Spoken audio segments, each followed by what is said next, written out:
नमस्कार दोस्तों, चिंतन क्लासेज में आप सभी का स्वागत है।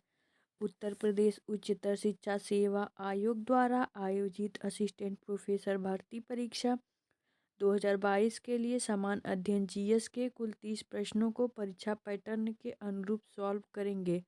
असिस्टेंट भर्ती परीक्षा में मुख्य विषय के अलावा समान अध्ययन की भूमिका अत्यंत ही महत्वपूर्ण है, इसलिए इस खंड को तैयार करना बहुत ही ज़रूरी है।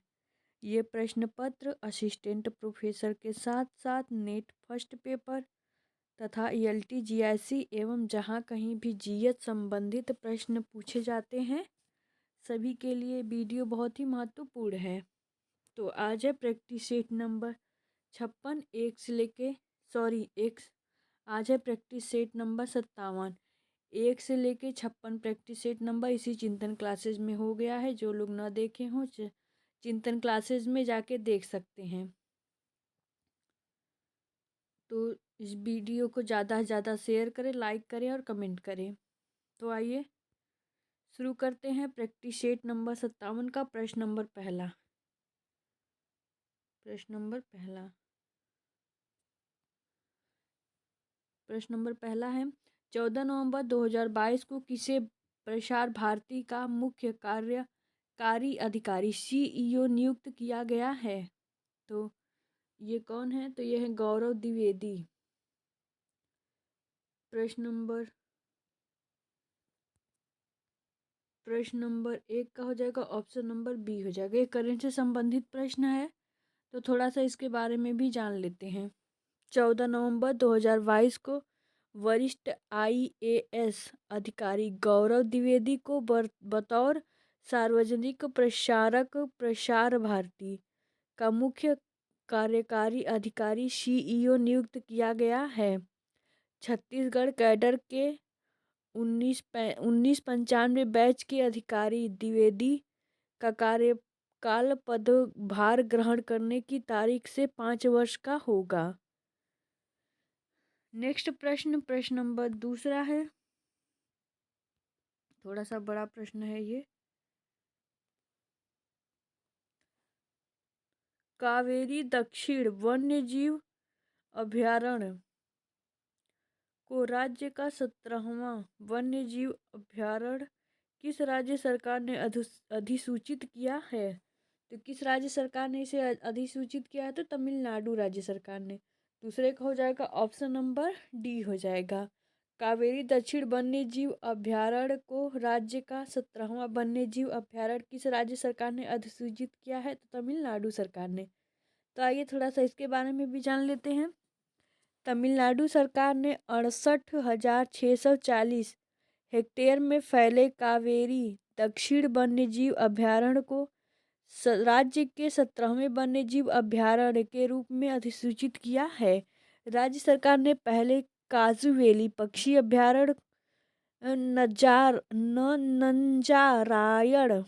पक्षी अभयारण्य, कदवूर स्लेडर लोरिस अभयारण्य और डुगोंग संरक्षण रिजर्व को अधिसूचित किया था। किसको किसको? तो आइए फिर से जान लेते हैं। तो राज्य सरकार ने पहले काजूवेली पक्षी अभयारण्य, फिर नंजारायण पक्षी अभयारण्य, फिर कदवूर स्लेडर लोरिस अभयारण्य और डुगोंग संरक्षण रिजर्व को अधिसूचित किया था। नेक्स्ट प्रश्न नंबर तीसरा है, जनवरी 2023 में वाराणसी और किसके बीच विश्व की सबसे लंबी नदी क्रूज सेवा शुरू होगी। तो यह है डिब्रूगढ़। तीसरे को हो जाएगा ऑप्शन नंबर ए हो जाएगा। तो जनवरी 2023 में वाराणसी और किसके बीच विश्व की सबसे लंबी नदी क्रूज सेवा शुरू होगी? तो डिब्रूगढ़। तो इसके बारे में थोड़ा सा जान लेते हैं। केंद्र सरकार ने जनवरी 2023 में उत्तर प्रदेश के वाराणसी और असम के डिब्रूगढ़ के बीच विश्व की सबसे लंबी नदी क्रूज सेवा शुरू करने का प्रस्ताव रखा है। उत्तर प्रदेश के काशी से विश्व की सबसे लंबी रिवर क्रूज यात्रा 10 जनवरी 2023 को शुरू होगी। मतलब ये 2023 में 10 जनवरी से शुरू हो गई है। नेक्स्ट प्रश्न, प्रश्न नंबर 4 है। प्रश्न नंबर 4, 14 नवंबर 2022 को किसे मेजर ध्यानचंद खेल रत्न पुरस्कार दिया गया है? तो किसे दिया गया है? तो यह है शरत कमल अचंता। 14 का हो जाए, सॉरी, चौथा हो जाएगा, ऑप्शन नंबर ए हो जाएगा। 14 नवंबर 2022 को किसे मेजर ध्यानचंद खेल रत्न पुरस्कार 2022 दिया गया? तो शरत कमल अचंता को। आइए थोड़ा सा इनके बारे में भी जान लेते हैं। 14 नवंबर 2022 को युवा कार्य और खेल मंत्रालय ने वर्ष 2022 के राष्ट्रीय खेल पुरस्कारों की घोषणा की है। वर्ष 2022 का मेजर ध्यानचंद खेल रत्न पुरस्कार शरत कमल अचंता को दिया गया है। नेक्स्ट प्रश्न, प्रश्न नंबर 5 है। प्रश्न नंबर 5, आइए देखते हैं। निम्नलिखित में से कौन जहांगीर के चित्रकार थे? तो जहांगीर के जो मुगल शासक जो जहांगीर थे, उनके शासनकाल में कौन चित्रकार थे, कौन कौन से? तो कौन कौन से इसमें? तो अब्दुल हसन और अका रिजा। अब्दुल हसन और अका रिजा, ये दोनों थे। तो दूसरा और तीसरा तो हो जाएगा ऑप्शन नंबर सी हो जाएगा। कौन जहांगीर के दरबार में चित्रकार थे? तो अब्दुल हसन और अका रिजा। नेक्स्ट प्रश्न, प्रश्न नंबर 6 है। अंग्रेजी शासन का प्रभाव किस क्षेत्र में अधिक पड़ा? तो किस क्षेत्र में पड़ा था? तो आर्थिक क्षेत्र में। 6 का हो जाएगा, ऑप्शन नंबर ए हो जाएगा। अंग्रेजी शासन का प्रभाव आर्थिक क्षेत्र में सबसे अधिक पड़ा था। नेक्स्ट प्रश्न, प्रश्न नंबर 7 है। तत्वरंजिनी सभा, तत्वबोधिनी सभा एवं तत्वबोधिनी पत्रिका से संबंधित है। तो कौन संबंधित है? देवेंद्रनाथ टैगोर। 7 का हो जाएगा, ऑप्शन नंबर ए हो जाएगा। तत्वरंजिनी सभा, तत्वबोधिनी सभा एवं तत्वबोधिनी पत्रिका देवेंद्रनाथ टैगोर से संबंधित है। नेक्स्ट प्रश्न, प्रश्न नंबर 8 है। थियोसॉफिकल आंदोलन की गतिविधियों को भारत में व्यापक रूप से फैलाने का श्रेय किसे है? तो ये फैलाने का श्रेय किसे? तो ये एनी बेसेंट। 8 का हो जाएगा, ऑप्शन नंबर ए हो जाएगा, एनी बेसेंट। थियोसॉफिकल आंदोलन की गतिविधियों को भारत में व्यापक रूप से फैलाने का श्रेय एनी बेसेंट को है। नेक्स्ट प्रश्न, प्रश्न नंबर 9 है। प्रश्न नंबर 9, बैंकिंग वातावरण में प्रयोग होने वाले एनपीए का पूरा नाम क्या है? तो उसका पूरा नाम क्या है? तो नॉन फॉर्मिंग असिस्टेंट। 9 हो जाएगा, ऑप्शन नंबर सी हो जाएगा। बैंकिंग वातावरण में प्रयोग होने वाले एनपीए का पूरा नाम नॉन फॉर्मिंग असिस्टेंट। आइए नेक्स्ट प्रश्न देखते हैं। प्रश्न नंबर 10 है। एथलेटिक्स का पहला पद्मश्री विजेता है, तो ये कौन है? तो ये हो जाएगा बंधु सिंह है। 10 का हो जाएगा, ऑप्शन नंबर सी हो जाएगा। एथलेटिक्स का पहला पद्मश्री विजेता कौन है? तो बंधु सिंह है। नेक्स्ट प्रश्न, प्रश्न नंबर 11 है। निम्न में से कौन सा पादप हार्मोन है? तो कौन है? तो 11 का हो जाएगा, ऑप्शन नंबर बी हो जाएगा, साइटोकाइनिन। तो कौन सा पादप हार्मोन है इनमें से? तो साइटोकाइनिन। नेक्स्ट प्रश्न, प्रश्न नंबर 12 है। निम्न में से कौन सा बहुलक जैव निम्नीकृत नहीं किया जा सकता? जैव निम्नीकृत नहीं किया जा सकता, तो ये है पीवीसी।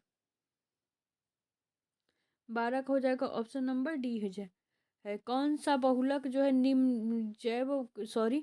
निम्न में से कौन सा बहुलक जैव निम्नीकृत नहीं किया जा सकता है? तो पीवीसी। नेक्स्ट प्रश्न, प्रश्न नंबर पद एम बी प्रयोग किया जाता है, तो ये किस में प्रयोग किया जाता है? तो मेगाबाइट्स के लिए। 13 का हो जाएगा, या सिटी से संबंधित प्रश्न है, मेगाबाइट्स के लिए। पद MB प्रयोग किया जाता है तो मेगाबाइट्स के लिए। नेक्स्ट प्रश्न नंबर 14 है, मूल निवेश निर्गम प्रणाली कंप्यूटर में विद्यमान रहती है। तो मूल निवेश निर्गम प्रणाली कंप्यूटर में विद्यमान रहती है, तो ये कहाँ विद्यमान रहती है? तो यादृच्छिक अधिगम स्मृति में। 14 हो जाएगा, ऑप्शन नंबर बी हो जाएगा। मूल निवेश निर्गम प्रणाली कंप्यूटर में विद्यमान रहती है तो यादृच्छिक अधिगम स्मृति में। नेक्स्ट प्रश्न नंबर 15 है, कंप्यूटरों का जाल क्रमित करना तो क्या, तो खतरों के अवसर में बढ़ोतरी करता है, ये भी है। कंप्यूटर की उपयोगिता बढ़ाता है, ये भी है। सूचना अभिगमन की संभावनाओं को बढ़ाता है, ये तीनों है। तो इनमें से सभी 15 हो जाएगा, ऑप्शन नंबर डी हो जाएगा। कंप्यूटर का जाल क्रमित करना खतरों के अवसरों में बढ़ोतरी करता है, कंप्यूटर की उपयोगिता भी बढ़ाता है, सूचना अभिगमन की संभावनाओं को बढ़ाता है। तो इनमें से सभी है। नेक्स्ट प्रश्न नंबर 16 है, वायु की आर्द्रता मापने के लिए कौन से यंत्र प्रयोग किए जाते हैं? तो किस यंत्र का प्रयोग किया जाता है वायु मापने के लिए? वायु की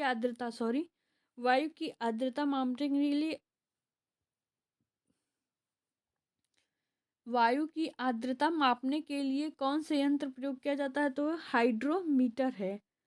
प्रश्न नंबर 16 का हो जाएगा, ऑप्शन नंबर ए हो जाएगा। वायु की आर्द्रता मापने के लिए हाइड्रोमीटर यंत्र का प्रयोग किया जाता है। नेक्स्ट प्रश्न नंबर 17 है,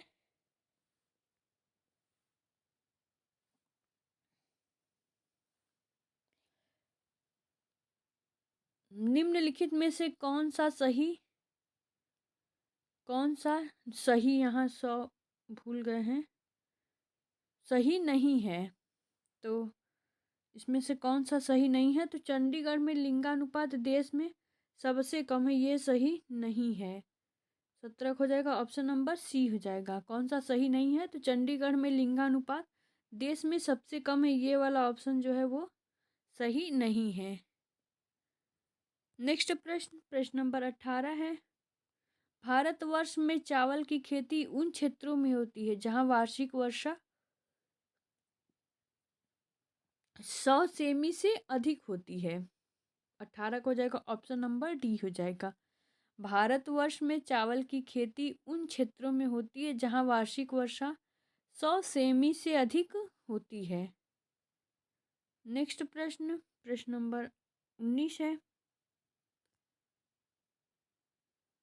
कूट वाला प्रश्न। सूची 1 सूची 2 को मिलाना है, तो सूची 1 को सूची 2 के साथ सम्मिलित कीजिए तथा सूचियों के नीचे दिए गए कूट से सही उत्तर का चयन कीजिए। सूची 1 है फसल और सूची 2 है पैदा करने वाले राज्य। तो ये फसल दिया है, कौन से राज्य में कौन सी फसल होती है? तो आइए मिलाते हैं। सबको पता है चाय जो है वो असम में होता है। ओके, गन्ना जो है वो उत्तर प्रदेश में होता है सबसे अधिक। तो ए का दूसरा, बी का तीसरा, इसमें इस ऑप्शन में तो है नहीं। पहले वाले में मूंगफली और सेब 2 ठो बचा। तो आइए देखते हैं, ए का दूसरा और बी का तीसरा। तो जो हमें पता होगा उसी को हम मिलाते हैं। थोड़ा सा और छोटा कर लेते हैं, फिर भी नहीं आ रहा है। हाँ, ए का दूसरा चाय जो है वो चाय असम, गन्ना उत्तर प्रदेश। 2 का तीसरा सेब हिमाचल प्रदेश और मूंगफली गुजरात। तो आइए मिलाते हैं थोड़ा सा इसको बड़ा करके। पहले गन्ना को मिलाते, गन्ना उत्तर प्रदेश में होता है, बी का दूसरा चाय असम में होता है, मूंगफली गुजरात और सेब हिमाचल प्रदेश। तो 2 3 4 1 2, 3, 4, एक ऑप्शन नंबर बी हो जाएगा इसका। प्रश्न नंबर 19 का हो जाएगा ऑप्शन नंबर बी हो जाएगा। नेक्स्ट प्रश्न, प्रश्न नंबर 20 है। प्रायद्वीपीय भारत में क्षेत्रीय मृदा के निम्न प्रकारों में से कौन सा है? तो प्रायद्वीपीय भारत में क्षेत्रीय मृदा कौन सी है? तो लाल और पीली मृदा, ये बी हो जाएगा 20 का। प्रायद्वीपीय भारत में क्षेत्रीय मृदा के निम्न प्रकारों में से कौन सा है? तो लाल और पीली मृदा है वो। नेक्स्ट प्रश्न, प्रश्न नंबर 21 है। किसी पारितंत्र में उत्पादकों का कार्य होता है, तो किसी पारितंत्र में उत्पादकों का क्या कार्य होता है? तो है सौर ऊर्जा को पकड़ना एवं इसे रासायनिक ऊर्जा में बदलना होता है। किसी पारितंत्र में उत्पादकों का कार्य होता है तो सौर ऊर्जा को पकड़ना एवं इसे रासायनिक ऊर्जा में बदलना। 21 का हो जाएगा ऑप्शन नंबर बी हो जाएगा। नेक्स्ट प्रश्न, प्रश्न नंबर 22 है। पारितंत्र में ऊर्जा का प्राथमिक एवं मुख्य स्रोत होता है, तो ये इसका प्राथमिक एवं मुख्य स्रोत क्या है? तो सूर्य का प्रकाश है। 22 का हो जाएगा ऑप्शन नंबर ए हो जाएगा। पारितंत्र में ऊर्जा का प्रमुख एवं मुख्य स्रोत होता है तो सूर्य का प्रकाश। नेक्स्ट प्रश्न, प्रश्न नंबर 23 है। किसी पारितंत्र में सबसे बड़ी संख्या होती है, तो किसकी होती है?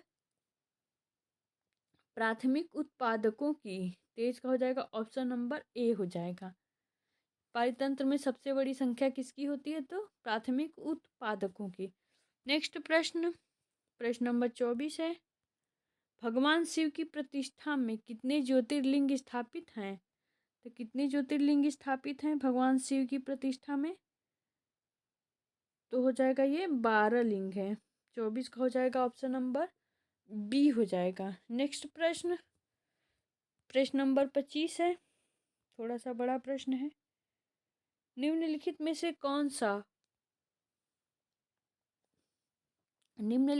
कौन सा किसी वैश्विक शेयर बाजार का संवेदनशील सूचकांक का नाम नहीं है? नहीं है तो कौन सा नहीं है? तो 25 का हो जाएगा ऑप्शन नंबर डी हो जाएगा, सेवी नहीं है। कौन सा किसी वैश्विक शेयर बाजार का संवेदनशील सूचकांक का नाम नहीं है? तो वो सेबी है। नेक्स्ट प्रश्न, प्रश्न नंबर 26 है। निम्नलिखित में से कौन सा भारत में शेयर बाजार के कार्य को नियंत्रित करता है? तो कौन नियंत्रित करता है? तो वो सेबी करता है। 26 का हो जाएगा ऑप्शन नंबर बी हो जाएगा, सेबी करता है। कौन सा भारत में शेयर बाजार के कार्य को नियंत्रित करता है? तो सेबी। नेक्स्ट प्रश्न, प्रश्न नंबर 27 है। वेल्थ ऑफ नेशंस पुस्तक के लेखक कौन है? तो मेरे हिसाब से तो ये सबको पता होना चाहिए और पता होगा भी।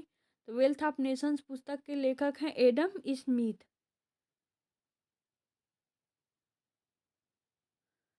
27 का हो जाएगा ऑप्शन नंबर ए हो जाएगा। वेल्थ ऑफ नेशंस पुस्तक के लेखक एडम स्मिथ हैं। नेक्स्ट प्रश्न, प्रश्न नंबर 28 है। सादृश्य सदृश्य संप्रेषण में विषय वस्तु को क्या माना जाता है? तो विषय वस्तु को स्थिर माना जाता है। 28 का हो जाएगा ऑप्शन नंबर बी हो जाएगा। सदृश्य संप्रेषण में विषय वस्तु को स्थिर माना जाता है। नेक्स्ट प्रश्न, प्रश्न नंबर 29 है।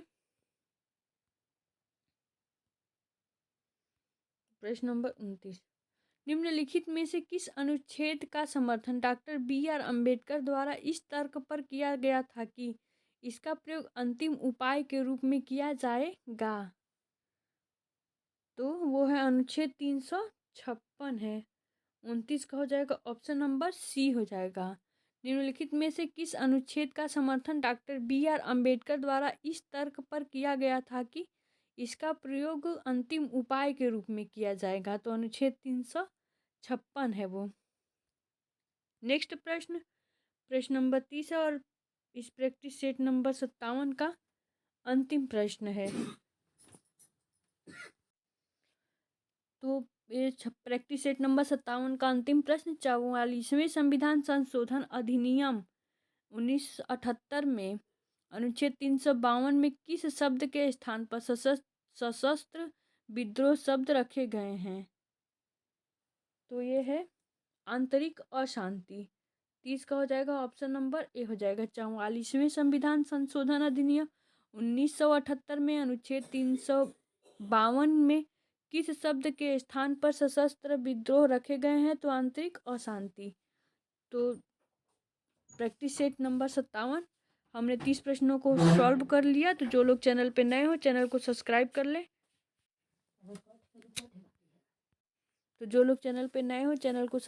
कर ले। बेल आइकन को ऑन कर ले ताकि जो भी वीडियो डाली जाए उसका नोटिफिकेशन आपको मिल सके। तो इस वीडियो को ज़्यादा से ज़्यादा शेयर करें, लाइक करें और कमेंट करें। मिलते हैं नेक्स्ट वीडियो में। ओके, आप लोग का बहुत बहुत वीडियो देखने के लिए बहुत बहुत धन्यवाद।